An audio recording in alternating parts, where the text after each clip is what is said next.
बच्चों, आज कक्षा 10 गणित प्रश्नावली 5.3 का हम परिचय देखेंगे कि समांतर श्रेणी के प्रथम n पदों का योगफल कितना होता है। मान लेते हैं कि माना किसी समांतर श्रेणी का प्रथम पद a और सार्वंतर d है और पदों की संख्या n है। लिखेंगे माना समांतर श्रेणी का प्रथम पद a सार्वंतर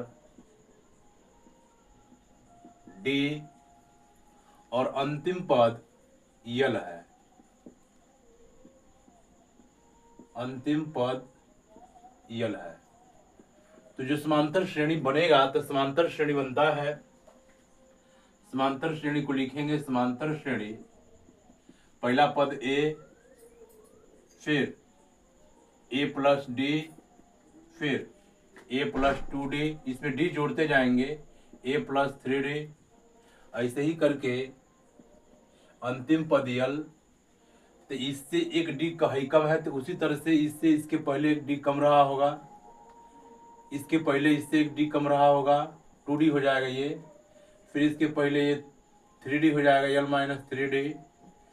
तो हमको इसका योगफल ज्ञात करना है। तो योगफल का मतलब इसको हम जोड़ देते हैं। तो जोड़ को हम यश से डिनोट करते हैं। मान लेते हैं इसमें n पद है तो यश n कर लेते हैं। इनको जब जोड़ेंगे तो a प्लस डी, यहाँ पर a plus 2d plus a plus 3d plus dash dash करके यहाँ से बनेगा यल माइनस 3d, यल माइनस 2d, यल माइनस d और यहाँ अंतिम पद यल। किसी भी पद को जैसे मान लो 2 धन 3 धन 5 को जोड़ रहे हैं तो 3 2 5 5 10 होगा। यदि इनके क्रम को बदल दें, 5 को इधर, 3 को यहाँ, 2 को यहाँ कर दें तो भी जोड़ उतना ही होगा। तो हम इसके क्रम को बदल दे रहे हैं। जब क्रम को बदल देंगे तो उसका योगफल भी ऐसा नहीं होगा। तो ये हो जाएगा यल, उलट दे रहा है इसको इधर से, L minus D, L minus 2d, फिर ये L minus 3d plus dash dash करके यहाँ से आ जाएगा a प्लस 3d, यहाँ से a प्लस 2d, फिर यहाँ a प्लस d, फिर यहाँ पर a। इसके क्रम को बदल दिए। अगर हम दोनों पदों को जोड़ दें इनको अगर जोड़ दें तो जोड़ने पर हमको मिलेगा Sn और Sn मिलकर के 2Sn।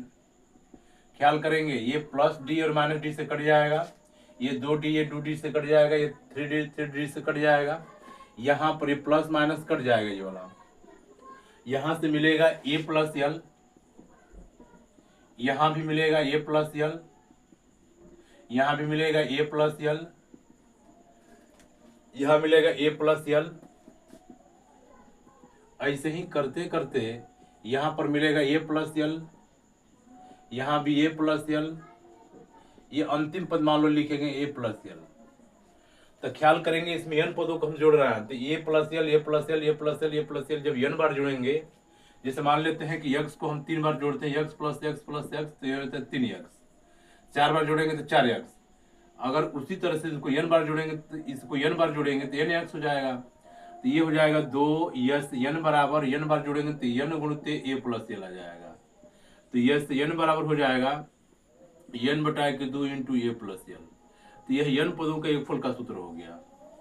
अब चूंकि हम लोग अंतिम पद का सूत्र जानते हैं, चूंकि यल बराबर a plus n minus 1 into D, तो इसको अगर यहाँ भरेंगे तो ये मिल जाएगा Sn बराबर n बटा के 2 इंटू ए प्लस यल, और यल की जगह पर लिखेंगे a plus n minus 1 into D.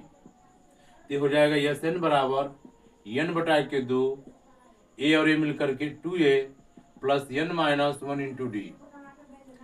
ये n पदों का योगफल का सूत्र हो गया। तो किसी भी समांतर श्रेणी के n पदों का योगफल का सूत्र हो जाएगा n बटा के 2 into 2a plus n minus 1 into D, और अंतिम पदों के सूत्र में हो जाएगा n बटा 2 इंटू ए प्लस यल। ये समांतर श्रेणी के n पदों का योगफल का सूत्र हो गया। देखते हैं इस पर कुछ उदाहरण।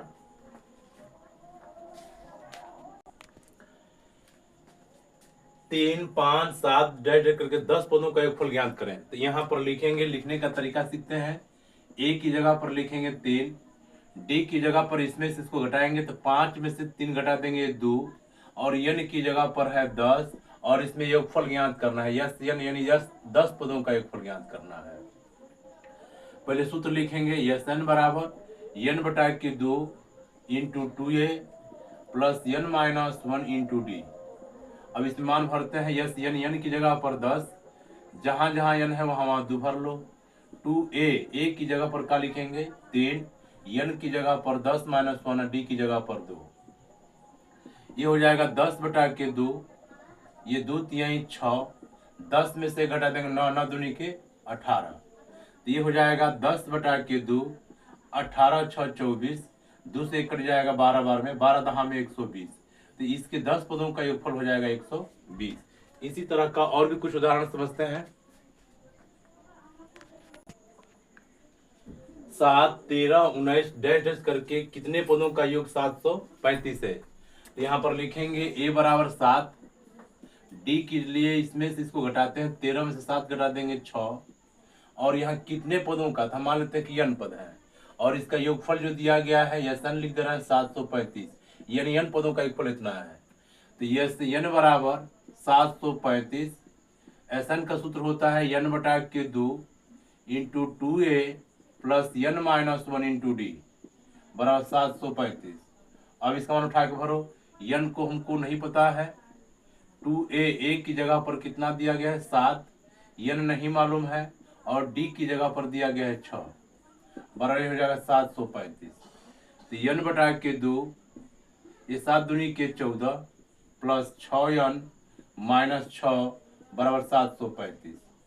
ये हो जाएगा n बटा के 2, 14 में से 6 घटा देंगे 8 प्लस 6n बराबर 735। देखेंगे इसमें से 2 कामन है, हम 2 जब कामन कर लेंगे तो ये 2 चौके 8, 2 तिहाई 6 बराबर 735। ये 2 से 2 कट जाएगा, n का इसमें गुणा कर लेंगे 4n, इसका इसमें गुणा कर लेंगे 3n का स्क्वायर, इसको इधर लेके आएंगे 735 बराबर 0। ये द्विघात समीकरण का रूप का हो गया, इसको यहाँ लिख के हल कर लेते हैं। तो चलो एक लाइन और बढ़ाते हैं। ये हो जाएगा 3n square plus 4n minus 735। अब इसका गुणनखंड कैसे करते हैं, तो इसका इसमें गुणा कर लेंगे। 3 5 15 को 5, 3 तिलिक 9, 1 10 को 0, 3 7 21 और 1 22, 2205। तो 2205 का ऐसा गुणनखंड करो जिसको जोड़ने पर बीच वाला पद 4 प्राप्त हो जाए। तो ये 3 से कटेगा, 3 7 21, 3 7 21, 3 तिलिक 9, 3 5 15, 3 से कटा देंगे, 3 दूनी के 6, 1 13, 3 चौके 12, 3 5 15। अब ये 5 से कटा देंगे, 5 चौके 20, 5 9 45, 7 7 49, 7 कम 7। किसको किसको एक साथ ले लेंगे, देखते हैं इसमें 7 7 49, 5 15 यहाँ 45, तो 49 गुणते 45 घटा देंगे तो 4 आ जाएगा। तो इनके जगह पर लिखेंगे 3n स्क्वायर, 4n की जगह पर देखेंगे 49 में से 45 घटा देंगे तो ये हो जाएगा 49 ऋण 45 गुणते n और माइनस 735, 735 बराबर 0। ये हो जाएगा 3n का square plus 49n minus 45n minus 735 बराबर 0। इसमें क्या कॉमन है, केवल n, तो यहाँ 3n हो जाएगा, यहाँ से प्लस 49 हो जाएगा। इसमें देखते हैं क्या कॉमन है, 15 से कॉमन कर लेंगे, तो 15 कॉमन करेंगे तो 15 यहाँ 45, 15 चौके 60, इतना 49 होगा। 3n प्लस 49 यहाँ भी है, यहाँ भी है, 3n प्लस 49 यदि कॉमन कर लेंगे तो यहाँ बनेगा n माइनस 15। अब ध्यान देंगे, दो संख्याओं का गुणनफल 0 तभी होता है जब उसमें से कोई एक 0 के बराबर हो। मान लेते हैं कि यही वाला 0 है, ये वाला 0 है, तो लिखेंगे कि यदि 3n प्लस 49 बराबर 0, तो 3n बराबर हो जाएगा ये माइनस 49, तो n बराबर हो जाएगा माइनस 49 बटा के 3। देखेंगे पूरा कट नहीं पाएगा तो इसको लिख देंगे अमान्य, ये इसका उत्तर नहीं होगा। n का एक पूर्ण संख्या होना चाहिए, पूर्णांक होना चाहिए। इसको देखते हैं, इसमें यदि n माइनस 15 बराबर 0, तो n बराबर हो जाएगा कितना 15। ये इसका आंसर हो जाएगा कि इसके 15 पदों का योगफल 735 होगा। ये इसका आंसर हो जाएगा।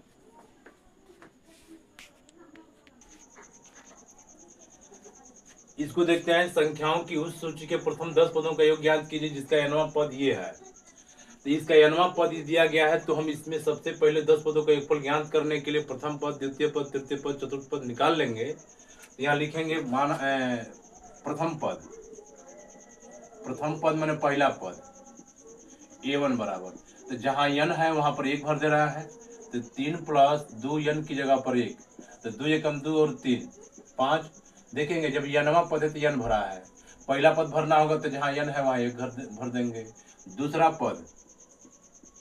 दूसरा पद के लिए निकालेंगे, तो दूसरा पद a2 बराबर हो जाएगा 3 प्लस 2 गुणते n की जगह 2 भर देंगे, तो 2 दूनी के 4, 4 और 3 ये 7। तीसरा पद निकालते हैं, तो तीसरा पद a3 बराबर 3 प्लस 2 n की जगह पर 3, 3 दूनी के 6, 3 9 हो जाएगा। तो इस तरह से जो ये सूची हम लोगों का बन रहा है, तो सूची ये देखेंगे समांतर श्रेणी है कि नहीं। ये जो प्राप्त सूची लिख सकते हैं, प्राप्त सूची का मिला 5, फिर 7, फिर 9, ऐसे डे करके मिलेगा।